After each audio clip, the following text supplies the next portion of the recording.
trust that each of you um, are doing really well today. This is our last session for this semester, for the spring semester, on using APA. And so for today, what I want to talk about is a review, and I want to try to um, even though you won't be able to ask me any questions directly, but I want to respond to the question, why is it that so many people, and not just students, but so many people, such as myself, initially, I have to admit, with APA, why is it, and some of my other colleagues as well, but why is it so scary? So that's what I want to kind of delve into today as we go through a review of APA. Okay. So now I am getting better at this, but I promise you I'm learning something each and every day. But Google AI overview, and I put that question in, like, why is APA so scary for some people? And this is what Google generated. APA style causes anxiety, particularly for students, but it doesn't necessarily have to be for students. I see it in a lot of people. Due to its rigid, tedious, and highly detailed formatting rules, common stressors include the steep learning curve, technical issues with citations and tools like Google Docs, reliance on inaccurate citation generators, and the high penalty for minor arbitrary mistakes. The fear is amplified by inconsistent instruction and a lack of understanding of its sometimes outdated rules. And we're going to respond to this, okay? And so Google AI Overview provided this little bulleted list that I thought was very good. Arbitrary complexity. Many users find the numerous specific regulations for formatting references, in-text citations, and document layout excessive. Okay, so we're going to speak to that as well. Time management. The often manual process of formatting references requires meticulous attention to detail. Students frequently underestimate this effort, leading to last-minute stressful and error-prone work. I will kind of gloss over that, but I will address it, but kind of in a glossed over way. Inconsistent instruction and exposure. Students often lack a solid foundation in APA, having used other styles like MLA in previous schooling. Furthermore, different instructors may emphasize different rules or allow for inconsistency, causing confusion. So I can probably hit myself on the hand for that. Technical issues and software errors. Many, especially today, rely on automatic citation generators, which often produce incorrect or incomplete results, such as missing italics or wrong capitalization. Additionally, formatting can break when moving between word processors. So, for instance, Google Docs to Word or vice versa. And perfectionism and penalty. APA requires precision, and many instructors heavily penalize minor mistakes in formatting, making it feel like a high stakes, stressful task rather than just a stylistic one. Okay. All right. So, and last, Google Overview stated that for some, the fear is also a product of overcomplication, where individuals apply rigorous formatting rules to situations where it is not required. Shoot. Okay. So, listening to all of that, I can definitely understand why so many of us, and I'm counting myself, why APA seems to be so scary. Okay, I can attest to that. But I want you all to think of it what is the purpose, okay, of using a formatting and style guide? What is the purpose?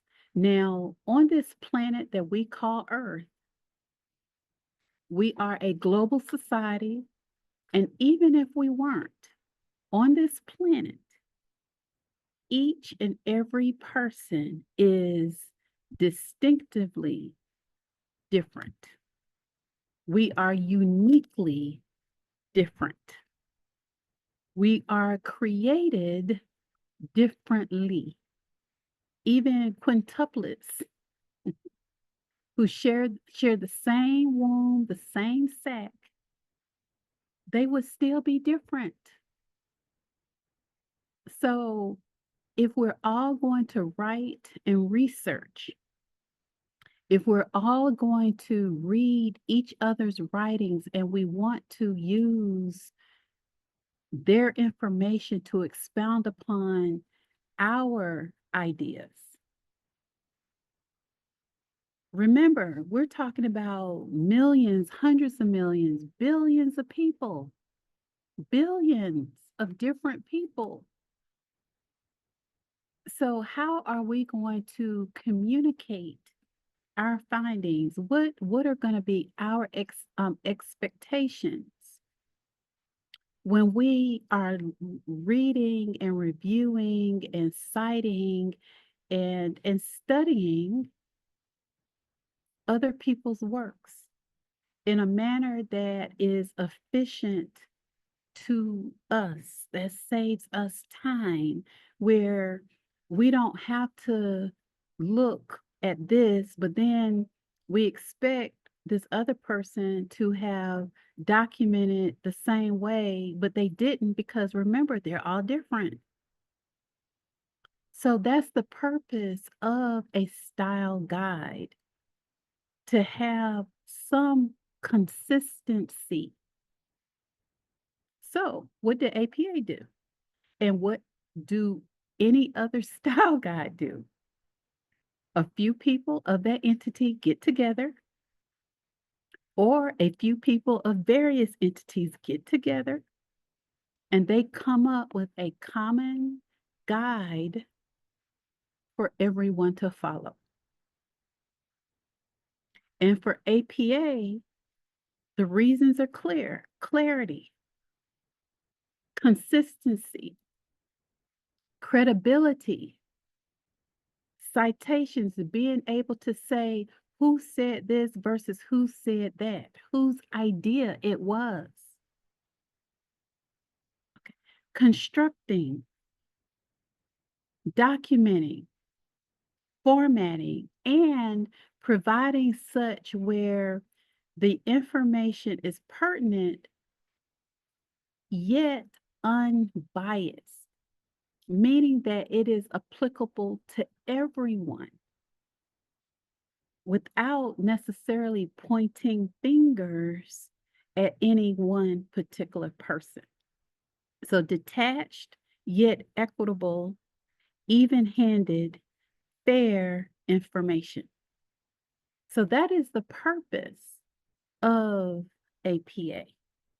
And so when we think in terms of the purpose of it, okay, there has to be some standard. So some rules, what are the rules? And so we have to understand that in order to provide this where everyone has, they've written their various different thoughts, they've done their research, but the presentation of it, the construction of it is similar. Okay. So there's some consistency to it. Okay. And that's the purpose of APA. All right.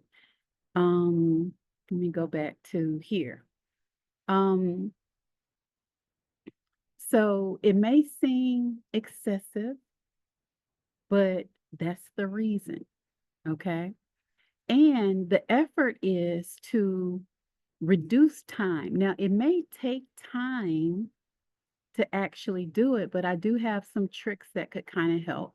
Okay, that I practice, that I use when I practice, when I research.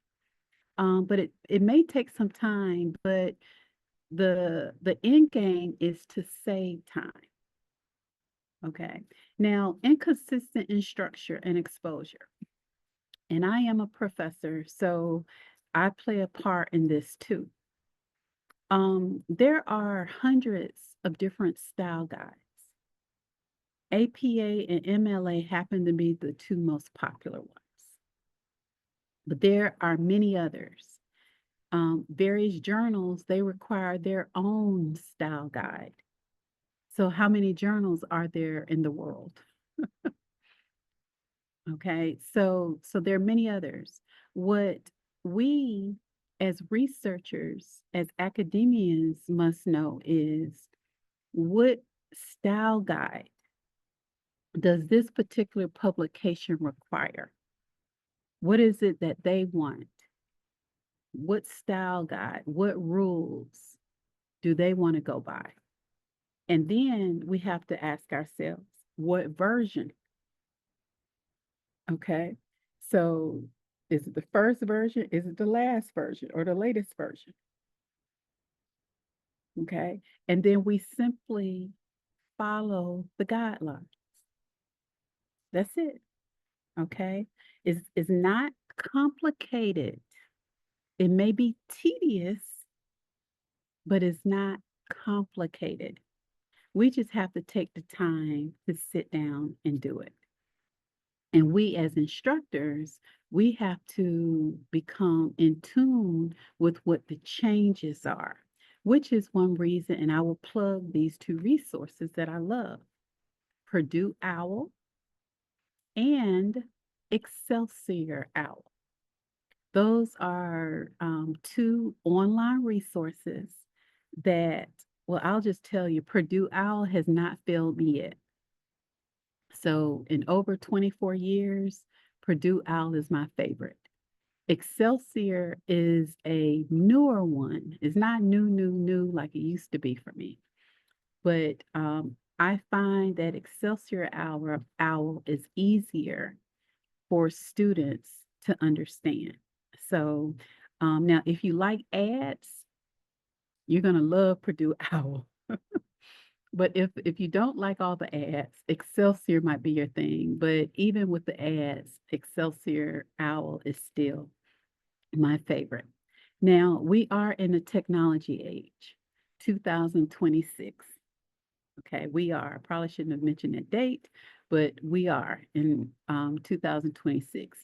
The students that I approach, they have grown up with technology from day one.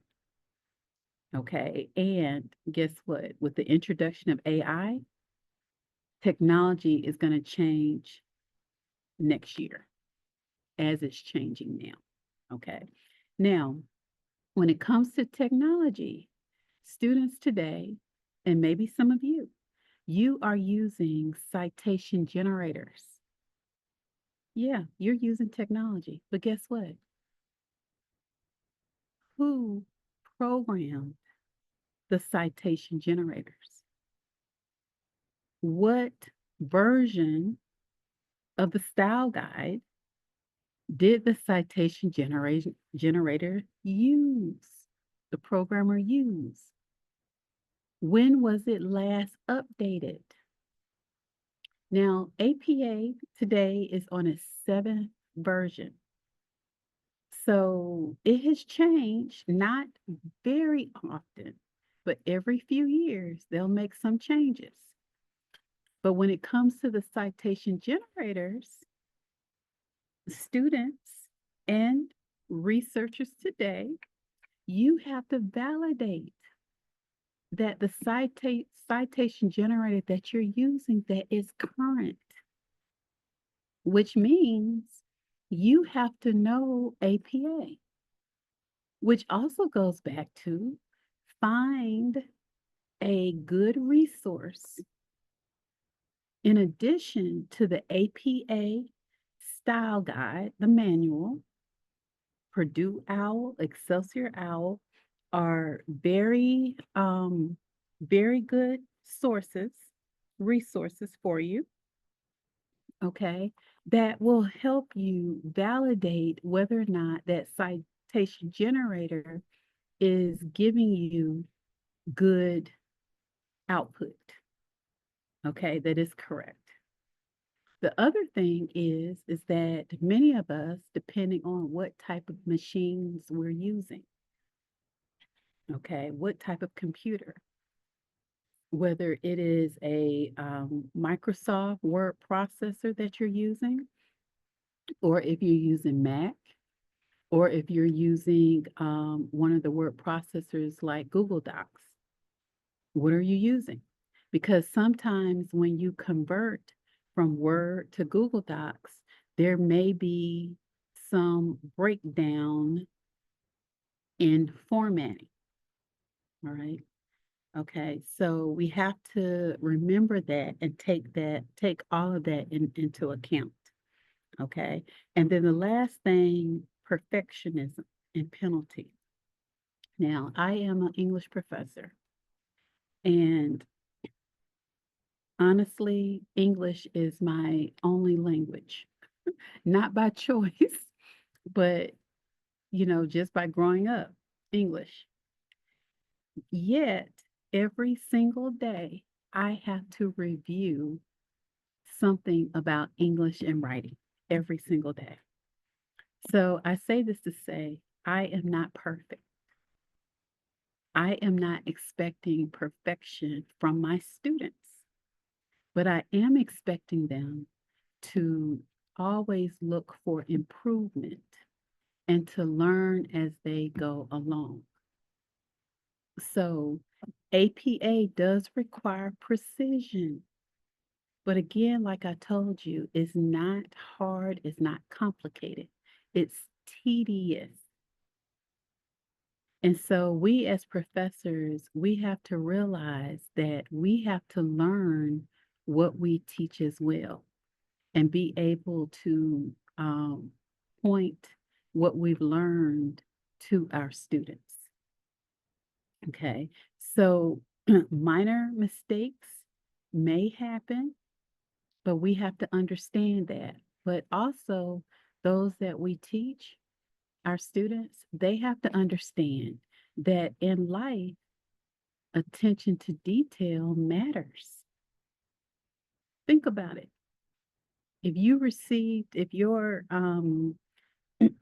place of employment direct deposited $1 in your account, 1.00, and it should have been 100.00 in your account.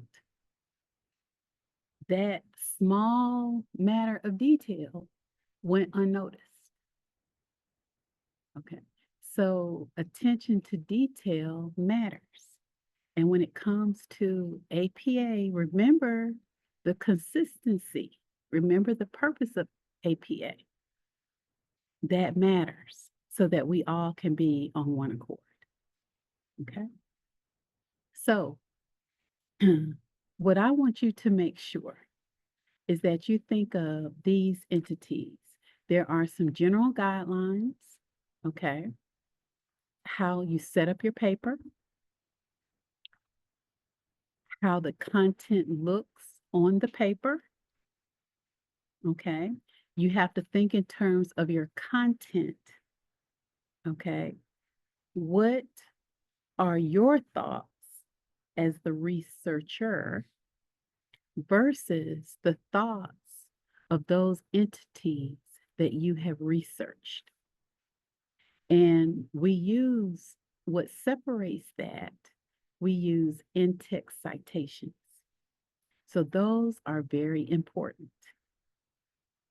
Now, we also, that's the second thing, in-text citations. The third thing is a references list. So at the end of every paper in APA, writers provide a list of their sources. And that list is what we know as the references list. And again, that list, that attention to detail, that tediousness is very important because it depends on what type of source did the writer reference. Okay. Was that source a conversation, an interview, a class presentation, a play, a book, a newspaper article, a magazine, a journal article, a scholarly journal we found on the internet, a website, social media, a TED talk, a movie?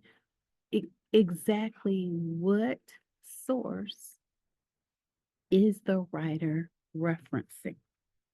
That's the third thing. And then the last part, which is very important, but there are different trains of thought in this, is that writers must make sure that they never let a source speak for itself. Okay? So there's the question is, as the writer is using its sources to support their ideals, okay? They're using sources to support their ideas, to reflect the ongoing or the past research that went on and is still going on.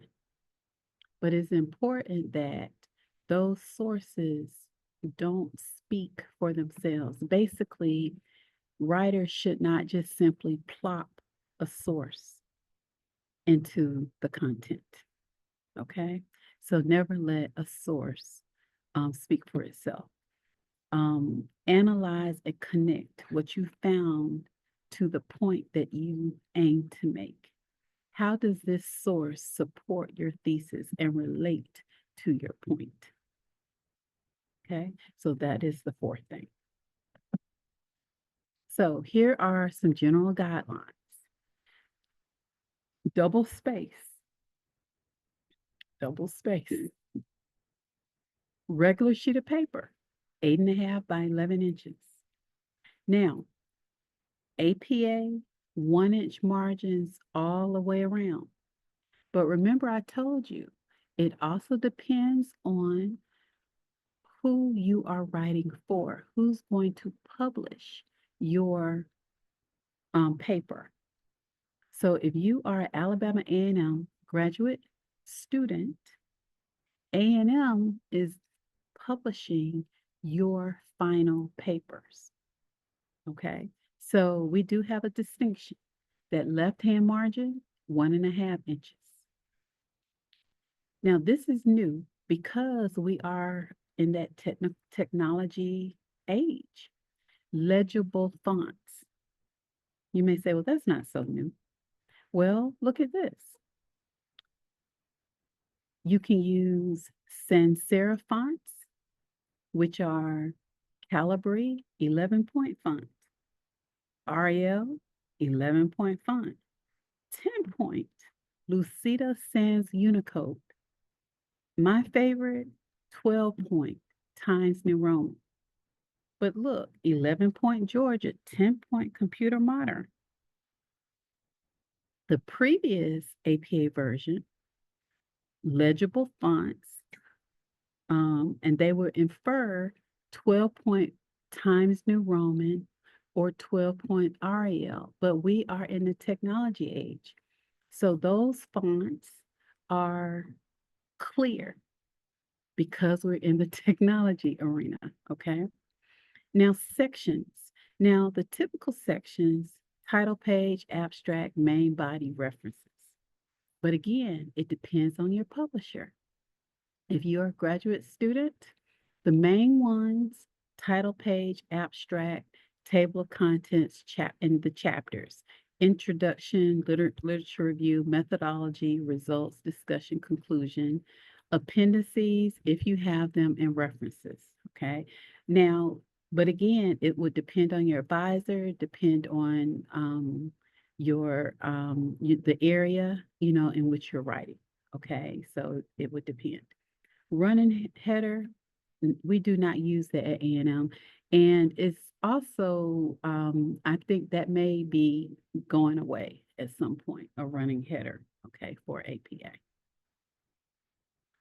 So this is what, if you're at Alabama A&M, this is what a typical title page would look like, okay?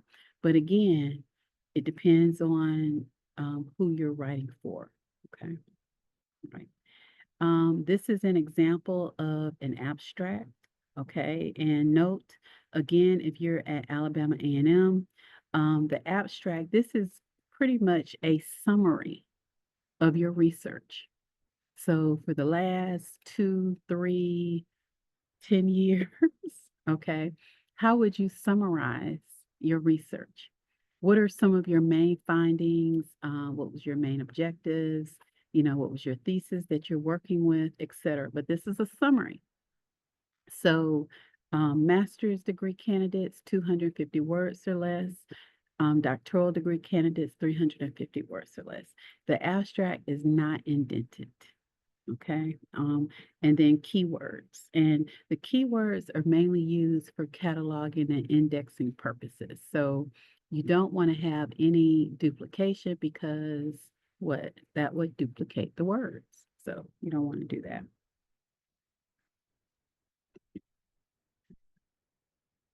Didn't realize I had that twice. Okay.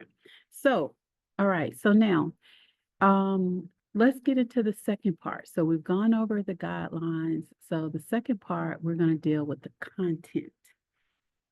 So how do you introduce the content? So there are different ways. You can introduce the content using a narrative citation, or you can introduce the content using a parenthetical citation. So this represents narrative citations in which the sources that you're using to support your ideals, you are writing them within the content. So just imagine as if you were giving a speech. So you would say, Alan argued. Okay, so that's what you would say. Sandel and Lewis noted. Lewis et al. Confirmed. Mothers Against Drunk Driving, MAD, emphasized. Okay, the article Users Never Win contended. All right, and even there's a little error with this MAD. I did not have the year, but it would be like this. Okay, and then I have the acronym because the first time that if there's a particular term that has an acronym and you believe that that acronym would be useful throughout your presentation, the first time that you mention it, spell it all out, include the acronym, and then after that, you can just use the acronym. Okay, so, but these are, and there are several other signal phrases that you can use: acknowledge, observe, suggested, claim, etc. Just note that APA primarily, unlike MLA, which uses the literary present, APA primarily uses past tense because when you are referring to the research studies of other people, they already did it. Okay. Now you could use present tense if you are referring to the efforts that are ongoing, or if you are referring to your current research, again, if it is ongoing. So you could use present tense. However, with the signal phrases, the narrative citations, you want to keep those, the main verb, past tense, okay? The main verb.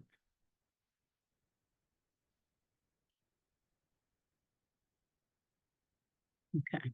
Now, providing evidence. So, as you are researching, okay, as you are analyzing journal articles, as you maybe, using media, you are looking for three things. You're looking for direct quotes, okay? And listen, the text that you're looking for or the text that you'll be speaking to, you are looking for those words and phrases that specifically state what you need to support your point, okay? And typically less than 40 words. Now, there may be instances where there will be more than 40 words. And if that is the case, regardless, direct quote, paraphrase, or summary, you will use a block quote.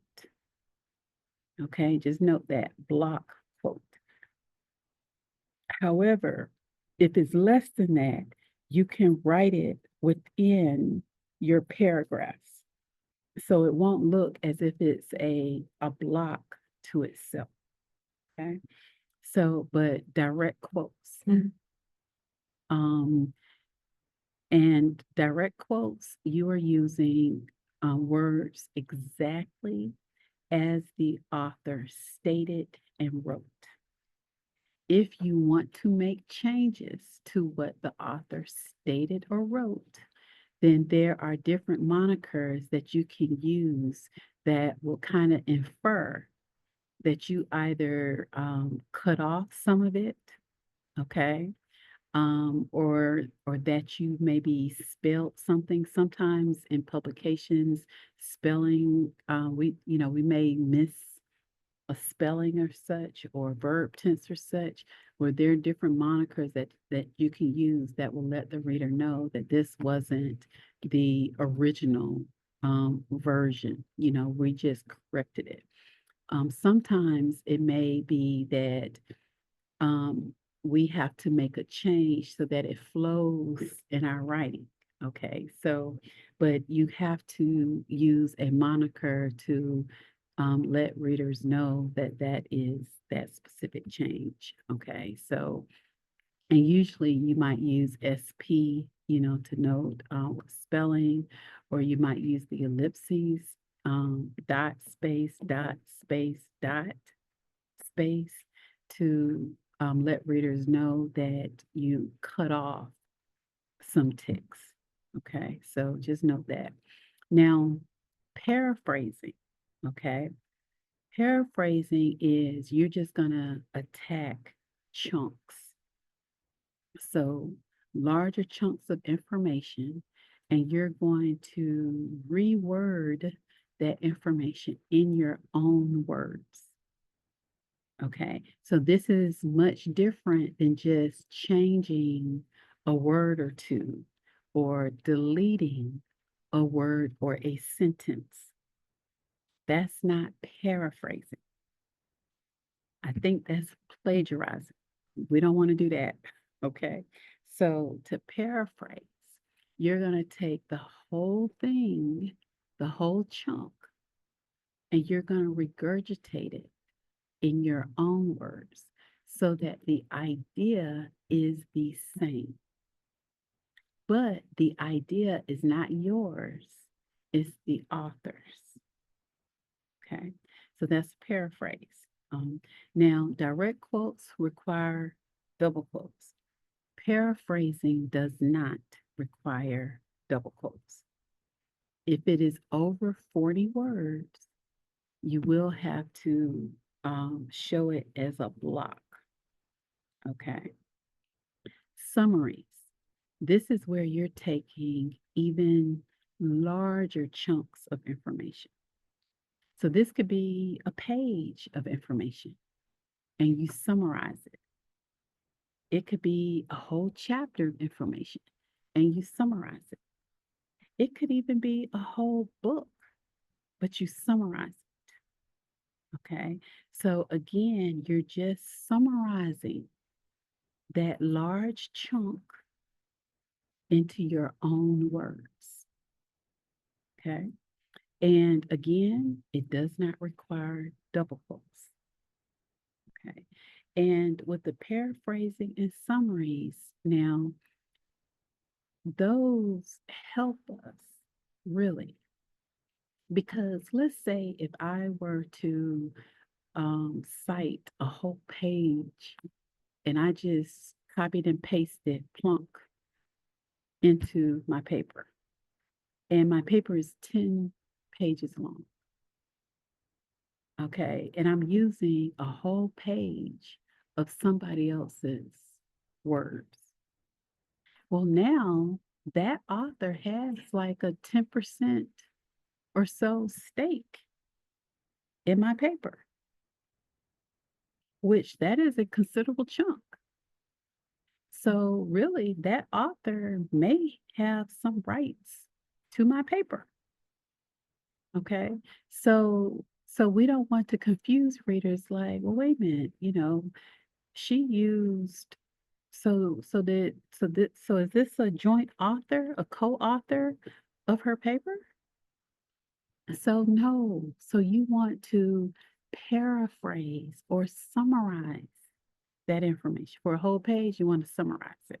Okay. All right, summarize it. Okay, so here are just kind of what I just, told you, in a sense, this is just an example, of a direct quote, example of a paraphrase. Let me see. Let's go to this and you can kind of see how so this is the quote here. Okay, so this is the quote. So this is the source material. Okay, all right. This is the citation that will be at the end. Okay, is not an APA. I want you to know that is not an APA. All right. But this is the quotation. So even as Jimmy Cross burns Martha's letters, he realizes that this is the double quotes. It was only a gesture. Stupid, he thought. Sentimental too, but mostly just stupid. Okay. And so here, okay, is the page number right here. Okay. So this is how we would do that in-text citation. Okay. All right. Now, here's a paraphrase. Okay. So here's the source material. Okay. This is where they got it from. This is the reference list right here. That's the reference list. Okay. So this is how he's using this. Okay. So milligram, 1974. Now this should be claimed. Remember past tense. Claimed that people's willingness to obey authority figures cannot be explained by psychological factors alone. In an earlier era, people may have had the ability to invest in social situations to a greater extent. However, as society has become increasingly structured by division of labor, people have become more alienated from situations over which they do not have control. And then here is the page number. Okay, all right. So you can see that this is that narrative citation with the signal phrase claimed. Okay. Now, here is a summary. Okay, so here's the summary. All right, so again, we want to, even with that summary, we want to use past tense. Okay, past tense. All right. So, what do we get from this? Okay, so it is very important that we always do two things. That when we use a source, that we cite that source within the text each and every time we use it. Not just one time, each and every time. Because again, you want to distinguish between your thoughts as the writer, as the author, versus the the thoughts of those that you have researched. Okay. So you don't want to just drop in and throw in a source. You want to introduce it. Okay. You don't want to forget the double quotes if it is a direct quote.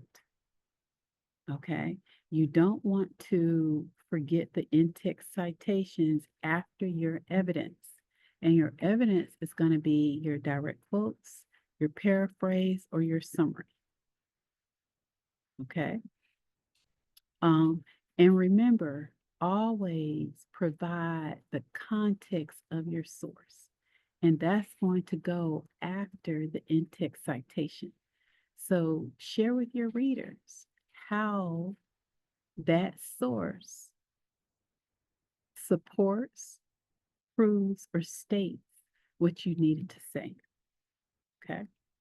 All right. And remember, um,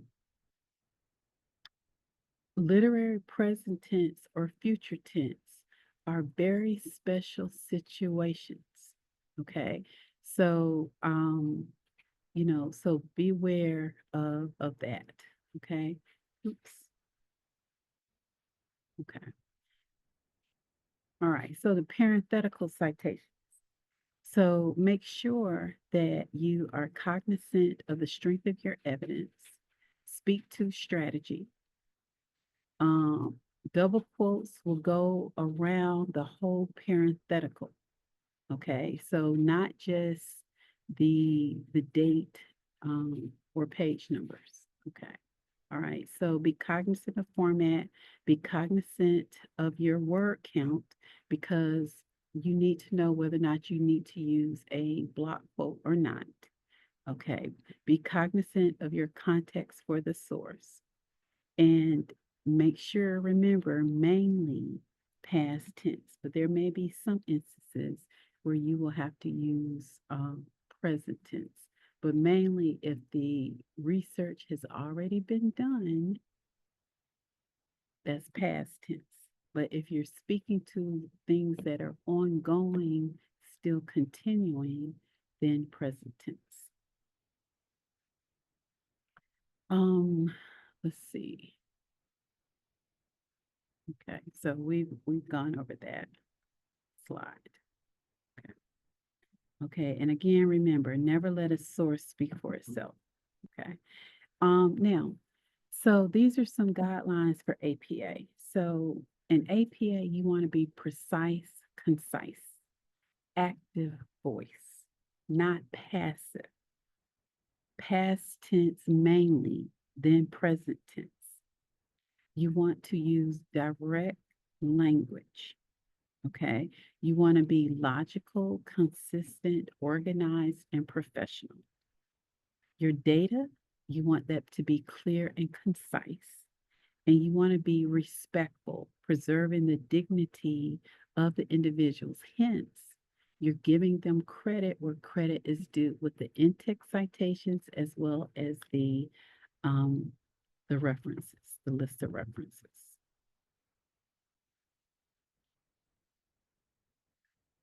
All right. So, how will you give credit? So, you want to think in terms of who's the origin, who's the expert. Okay. So, so you research their background, research their source's history, the author of the source, okay? Because you want to make sure that they are experts in their respective fields because that would corroborate your thought. You do not want to use a weak source. So make sure that the author of the sources that you're using or you're considering, that their background is in the area that you're researching or that they have some experience in it. Okay, so you look up their history, look up their background. Okay, make sure that they're able to speak to an issue of concern that you are interested in. Okay, why? because you're looking for sources that will help you to support your thesis, okay? That will speak to your hypotheses, your objectives, your purpose, your plan of study. And also, don't forget, you can look at your own research efforts. Okay, you can do that. And be, looking at their efforts, looking at your efforts, it all becomes part of your whole research experience. Okay, now when you look at their research, they've already done it. So that's past tense. Your research, you're still doing it, probably. So you might be present tense. Okay. All right. So, and note your documentation as you go along, every source must be recorded in the references list. But each time you use it in your content, you're going to note it by the in-text citations. All right, so this is kind of speaks to source integration and how will you do that? So you want to make mention of the author, credibility, source, title, publication, and purpose. However, because you've done your research and you have verified the credibility of the author, that they are experts in their field, which matches what you need it to match. Okay, we can assume the credibility is there. You're going to record the source title and publication in your references. So you can simply use a signal phrase, or you can simply make the statement and use a parenthetical. Okay. Then you're going to include the excerpt with the purpose, or you can do the purpose first, then include the excerpt. Okay, using a signal phrase like Taylor said, da da da, or the research efforts of Warden et al. 2026 advocated that or found that. Okay, and then after your source, then you're going to put the in-text citation. So if you needed to use it as a narrative or parenthetical, make sure you do that. And then you want to include your thoughts. Don't forget, you do not want that source to be speaking for itself. Okay. Now here is Alabama A&M provides all students with access to over 30 plus databases, online databases. And so wherever you are, ask your librarians or your institutional colleagues about what databases that institution has access to. Okay, so um, they are essential to great research. They offer search filters for higher accuracy. They save time. They provide organized, authoritative, and current sources. And they may even have some built-in citation tools. But make sure that you do your research, your due diligence, and make sure that those citation tools are using the most current version of APA, or at least the version that you needed to use. Okay. Um, but the information in these databases are credible. They are peer reviewed. They have been validated. They have been fact checked. The authors have experience in that area, or they have working knowledge in that area, or their education may be in that area. So these are actually people in the field. So take a look at your databases and see, what's offered, because the authority, reliability.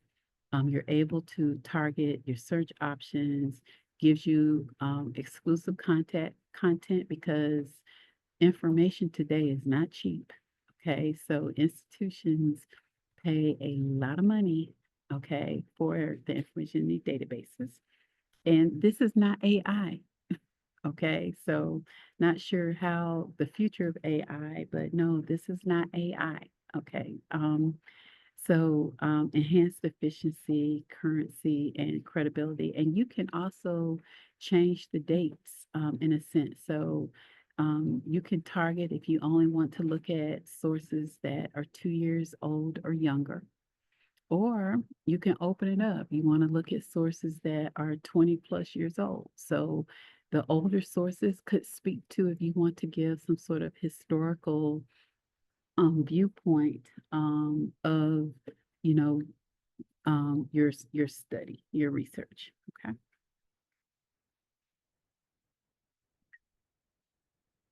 All right. So I've talked about Purdue Owl, and I think I'm gonna let us see. Let me see.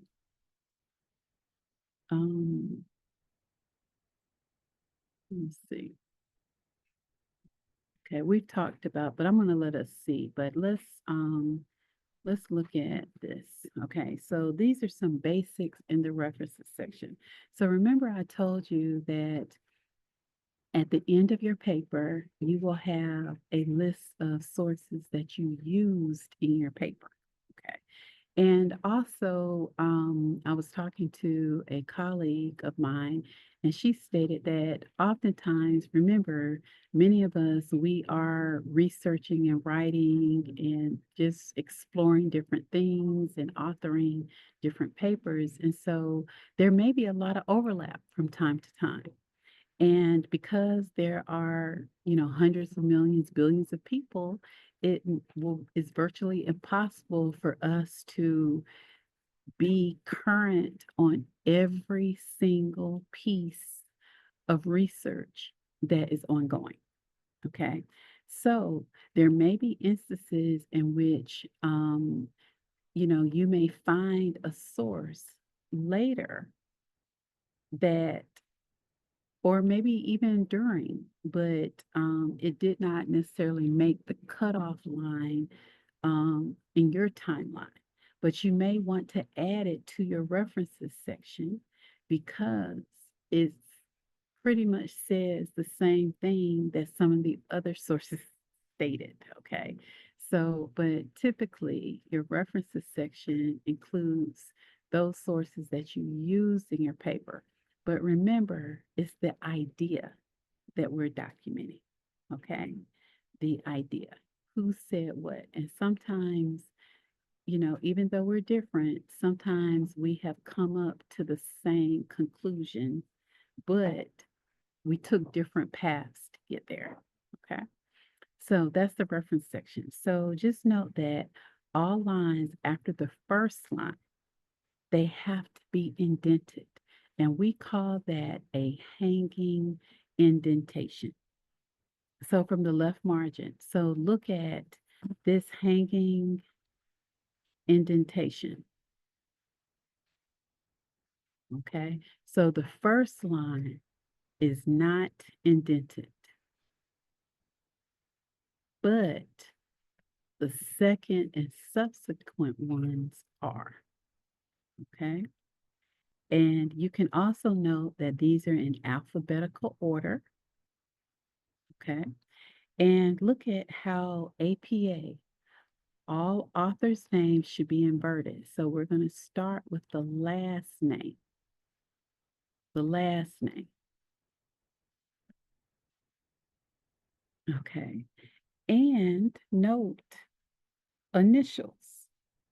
So APA uses initials. Initials for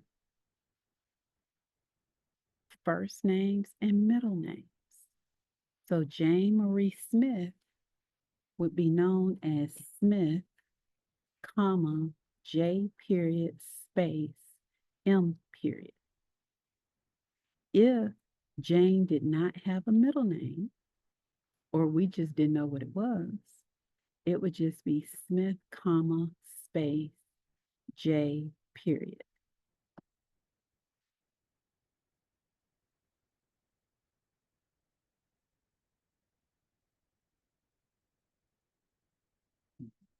Sorry. Okay. All right. So you might say, what in the world? All right. So now, if you have more than um if you have a lot of authors who have co-authored, okay. So in APA, in your in-text citation, you would write down you would write down the three authors if there are only three, okay, in your in-text citation. All right. In your reference list, let me see, did I even put it here? I don't think I did. I didn't give you all an example. Okay, I didn't give an example for that. There's so much you can do with you could talk about. But anyway, but in your references list, okay, um, you have to write down 20 authors. So if there are 100 authors, co-authors, you don't need to list all 100, but you do need to list the 20. Okay. And you may say, well, how do you do this? Okay. And then here, as I told you, that APA, changes, but it doesn't change often. But they said here in the version 6 that you only had to list the first 6 authors, but now they want 20. Okay. And so basically, what you would do is list all the authors, and then right before the last one, you would put the ampersand, then the 20th. But let's say, like I told you, 100 authors, 100 authors. Okay. Here, you would list 19. Okay. And then we would skip to the last author. Okay. This is the last author. But the the 20th and the 21st one, the other two that make up the 20, we don't know. So we would reference that with the ellipsis, the dot, dot, dot. So period, space, period, space, period, space. Okay. So we call that then an ellipsis.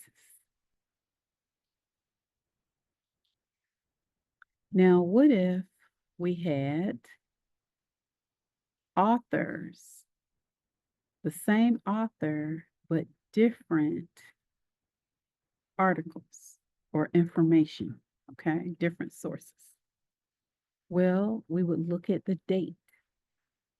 So we have to be in alphabetical order, but then we order them in the order that they were produced. So the earliest version would go first, then the youngest version. I mean, yeah, yeah. So the earliest or oldest would go first, then the youngest. Okay. All right. And then this is if we had the same thing here. We have two authors and we look at the years. Okay. So 2024 would go before 2025.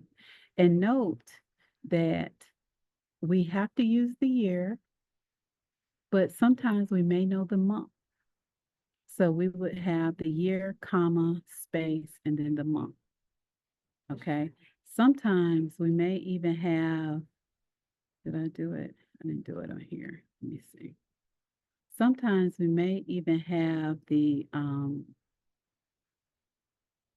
a day. See here? So we have the year, the month, and the day. So that's how we would write the day. Okay.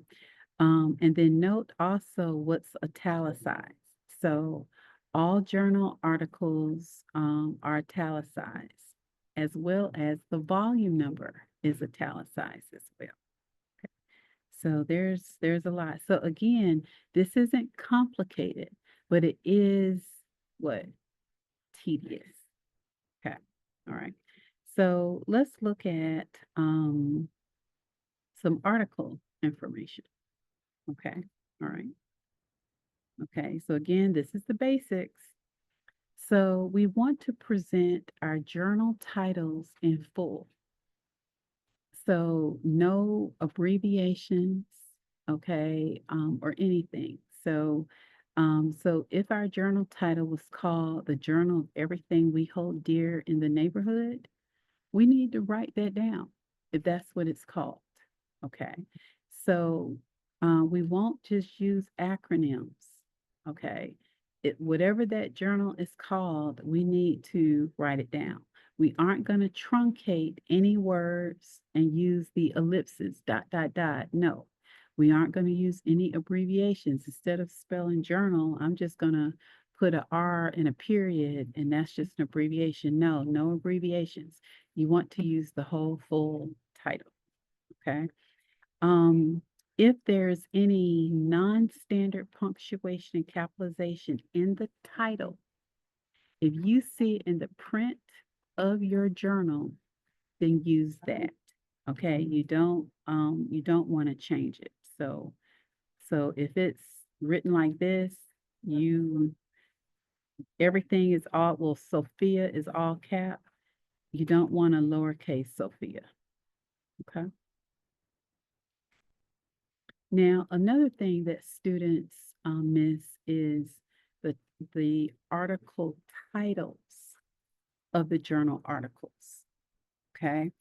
And with the journal articles, with the title of the journals themselves, you will capitalize every major work, but the article titles are different. Okay. The article titles, you do not capitalize, you only capitalize the first word of the title, the first word of the subtitle, unless it's a proper noun. Okay. So here are some examples. Oops.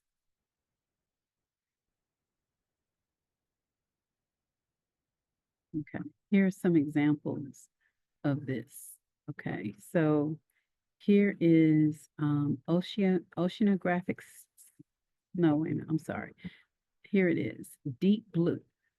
This is the article title. Deep blue. The mysteries of the Marianas Trench. Okay. So that is not correct. Okay. Because here you see that they have capitalized everything, right? Okay. All right. So this is, oops, okay, here it is. So this is the correct version right here. Deep, we're going to capitalize deep, but not blue. But now we have that colon, okay? And now we have the subtitle, The Mysteries of the Marianas Trench. Marianas Trench. So mysteries is not capitalized, but Marianas Trench is a proper noun. So we will capitalize that, okay? But the journal title itself, all major words are capitalized and italicized, okay? So again, none of this is hard. It's just what? Tedious, okay? So here are just some examples of, you have a single author, the date is in parentheses, okay, and oh, this is a book. So with books, it's a major work. We're going to italicize it, Okay, but we're going to follow the conventions of the articles where only the first word is capitalized unless it's a proper noun in the title and the subtitle. Okay, and then you have the the publisher, and you see we have that hanging indent here, hanging indent. All right. If you have two authors, we separate them with that with the ampersand. Okay. And here you see this is the article title. This is the journal title. You see our volume number. Our volume number has to be in italics. This one here, this is the issue number, and the issue number is in parentheses. Okay. There's no space between the volume number and the issue number. And then you have the page numbers. And then this here is our DOI, our digital object identifier. Okay, so you want to make sure you use the URL. Okay, you don't want to just truncate it and just use this. You want to use the whole HTTP. Okay.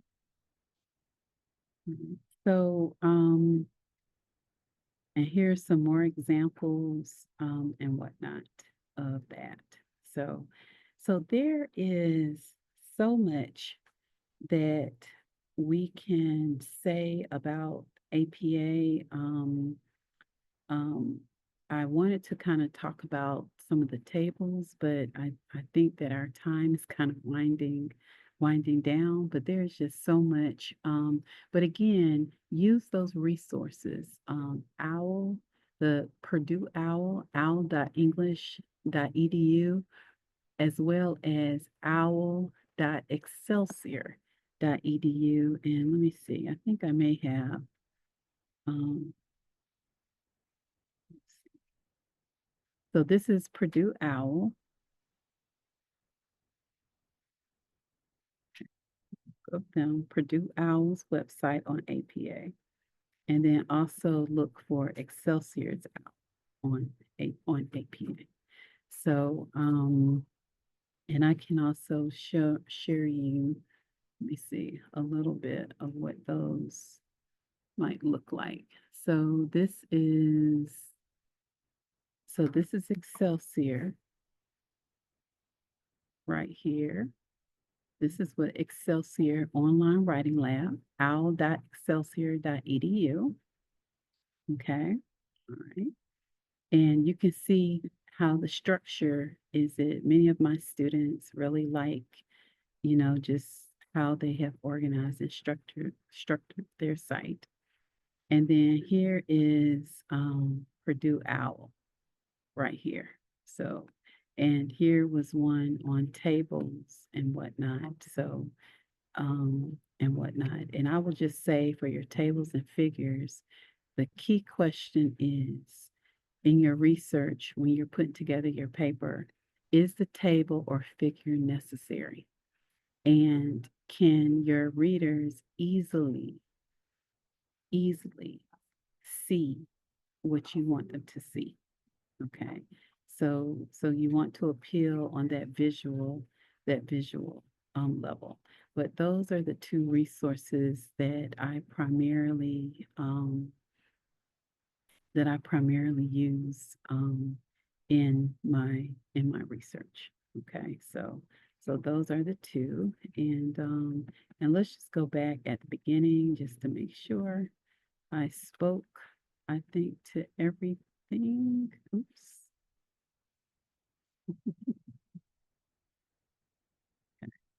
So time management. Oh, one thing I was going to say that speaks to the time management. One practice that I use is that when I first start researching, what I do is I write down the citation. Okay. I write it down or I record it. Okay. And I put it in a file and known as my working bibliography.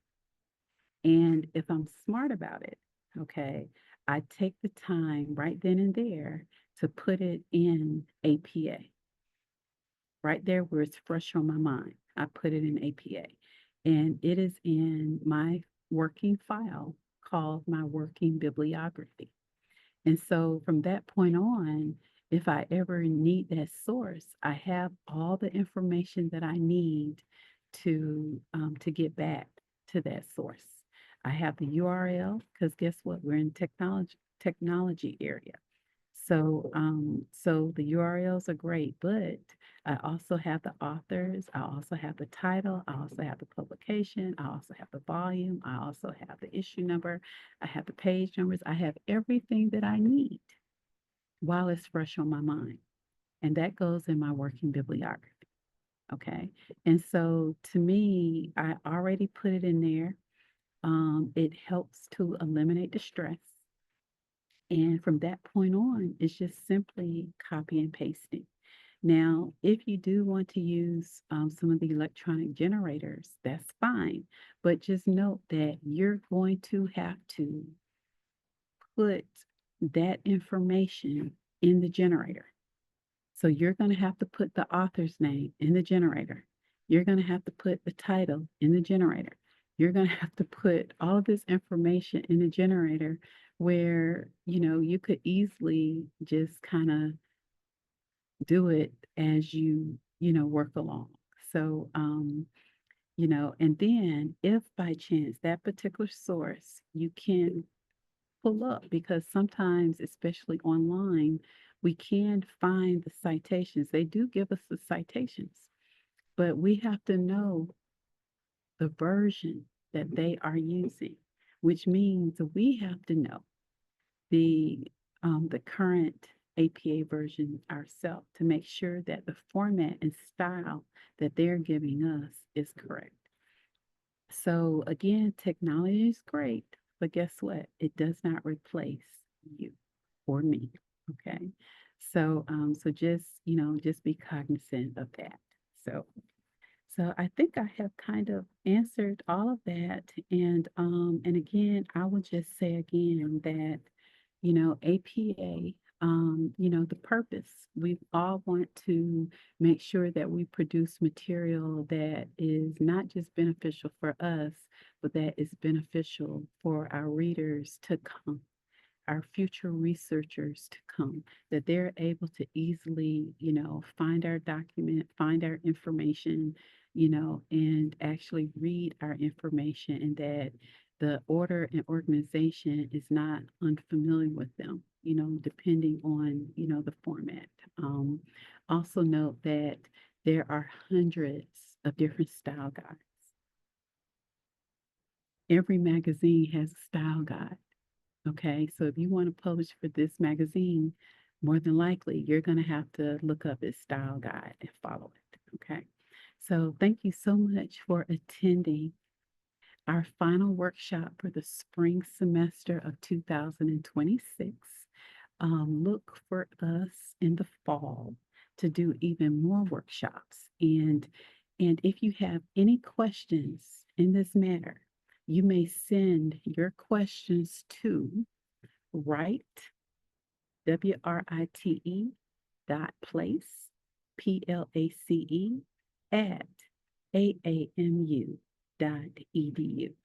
So thank you so much for attending this workshop, for all the wonderful, exciting, and tremendous research, calculations, analysis, and work you do are recorded and documented well, living on and making an impact long after your research efforts have concluded.